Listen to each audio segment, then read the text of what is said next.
Right, you lot. So first part of the 3-part toast to bar series that's coming your way this week. I'm going to break this up into 2 bits. So I'll do 2 separate videos just so it's easy enough for you to navigate. The first one is going to be based around your progressions towards your toast to bar. These are still super important so that you can start to understand what we are trying to achieve when it comes to a toast to bar and the actual movement pattern.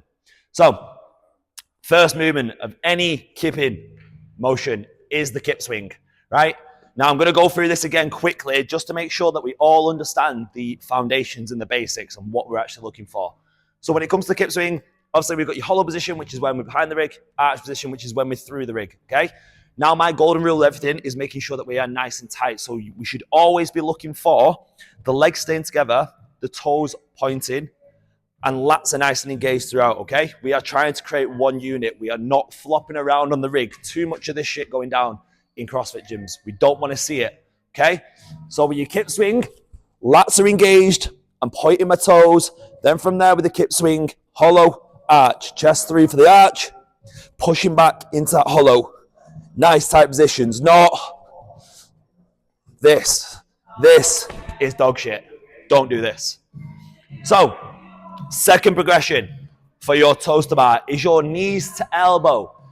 Now, the progression here is we are now starting to think about that pushback. The key point to a toast to bar that I'm going to talk about loads and loads is that push down on the rig to create a nice big hollow position.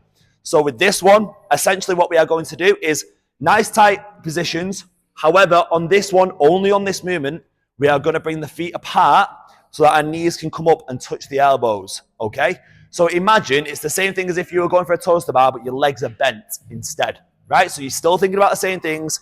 You're still going to push the rig down to come into that hollow, but then your knees are going to follow and come towards your elbows. So it'll look like this. So knees up, come through. Knees up, come through. And again, if you can get your knees to your elbows, you know that you are getting a solid position back behind the rig and you're able to get your legs to follow without needing to kick up, okay? So get that nailed down first. Once we've done that, we're going to go toes to target. Now, when I say toes to target, or you see it as TTT, all I mean essentially is you are going to bring your feet to 90 degrees. Anywhere above is fine. The reason why we call it toes to target is if you look in front of you and pick a target that isn't obviously the actual rig, then we are trying to get our feet to get to that point, okay? On some rigs, you'll see it where you've got a bar over and then a bar under, and you can use that as the actual target and actually have something to touch, okay?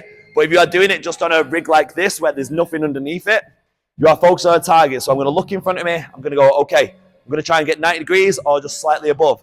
Now we're going to think about those positions of staying nice and long, pointing the toes. So from here, I'm jumping in, pushing back into that 90-degree position. All right? And that is your toes to target. So they are your progressions. Nail your kip swing, nail your knees to elbow, nail your toes to target. Once they all feel comfortable, we're ready to move on to that toes to bar.